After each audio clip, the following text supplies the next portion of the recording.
avocat, Tanguy Vincent, du groupe AG2R La Mondiale. Je suis à la direction des systèmes d'information et du digital, où je m'occupe de la prospective relation client.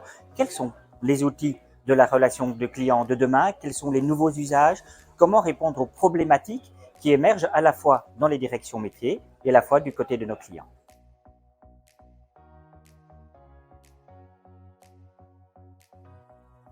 Alors, il y a des usages de fidélisation qui sont importants. Pourquoi est-ce que la fidélisation c'est important? Nous sommes dans un univers assurantiel, nous sommes dans un univers qui est très réglementé et finalement, qu'est-ce qui nous distingue de l'autre? C'est notre qualité de service, c'est notre capacité de répondre à nos clients, c'est notre capacité de traiter les réclamations.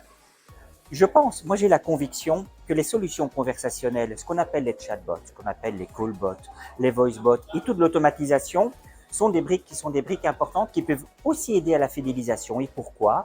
Parce qu'elles vont permettre de répondre de manière automatisée et rapide, 7 jours sur 7, 24 heures sur 24, à un ensemble de questions. Et les gens, qu'est-ce qu'ils veulent? Pour un certain nombre de sujets, ils veulent un conseiller. Il est très important de manier cela. Mais je pense aussi que pour tout un certain nombre de sujets, ils veulent une réponse simple et rapide. Si avec des solutions conversationnelles, on répond à la promesse d'une réponse simple et rapide, c'est gagnant. Mais attention au challenge, parce que si on ne répond pas à la promesse, la déception sera d'autant plus grande qu'on a donné l'illusion de parler avec un humain.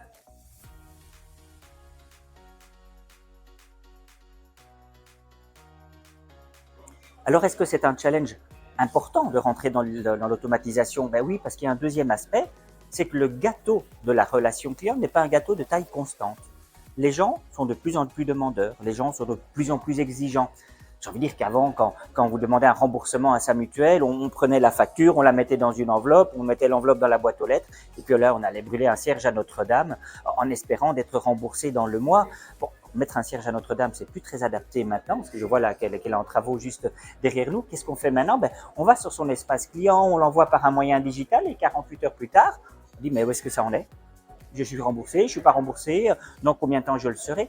On est beaucoup plus exigeant là-dessus. On est aussi beaucoup plus exigeant parce qu'une assurance, ce n'est pas Amazon, mais nous sommes, pour beaucoup d'entre nous, clients d'Amazon. Et donc, il y a un standard qui est tiré vers le haut. Et quelque part, ce que l'on attend d'une boutique en ligne et le service fourni par Amazon, qui est quand même quelqu'un qui est très bon à ce niveau-là, mais quelque part, ça vient percoler et on a le même niveau d'exigence qui commence à arriver au niveau des assurances.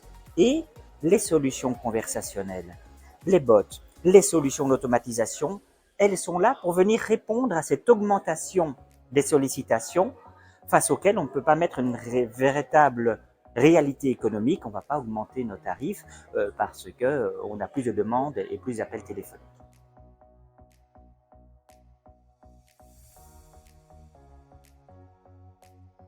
Alors, plusieurs points de vigilance à avoir. Hein. On a tous insulté un bot. Hein. Moi, le premier, hein. T'es con, t'es con, t'es con. Hein. Quand il ne veut pas répondre, 3 points de vigilance. Bien le positionner dans sa stratégie globale. Parce qu'on a vraiment une stratégie globale de parcours client. Est-ce qu'il y a des parcours clients pour lesquels je vais plutôt aller vers l'automatisation, d'autres où je vais aller directement vers un conseiller, d'autres où je fais des alternatives, et ainsi de suite. Bien positionné aussi avec une sorte de triangle d'or.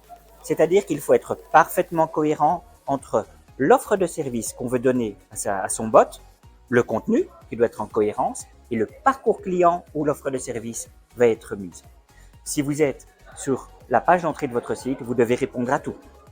Si vous êtes uniquement sur une page dédiée à un produit donné, vous devez probablement vous attendre à n'avoir que des questions liées à ce produit donné. Il faut donc cette cohérence. Et puis la troisième consigne, elle tient aussi en 3 mots qui sont superviser, superviser et superviser. Ce sont des conversations. Il faut toujours les superviser, ne jamais les abandonner.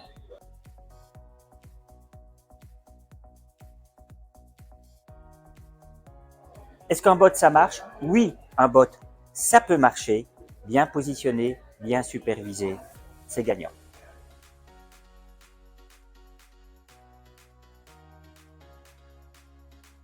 Et continuons à échanger. On peut se retrouver à la fois sur mon profil LinkedIn, Tanguy Vincent, et puis sur un podcast que j'anime autour des solutions conversationnelles. .bot, le podcast des solutions conversationnelles. Vous le retrouvez en cherchant .bot, P-O-I-N-T-B-O-T, sur LinkedIn, sur Google, sur Spotify, etc., etc. À très bientôt.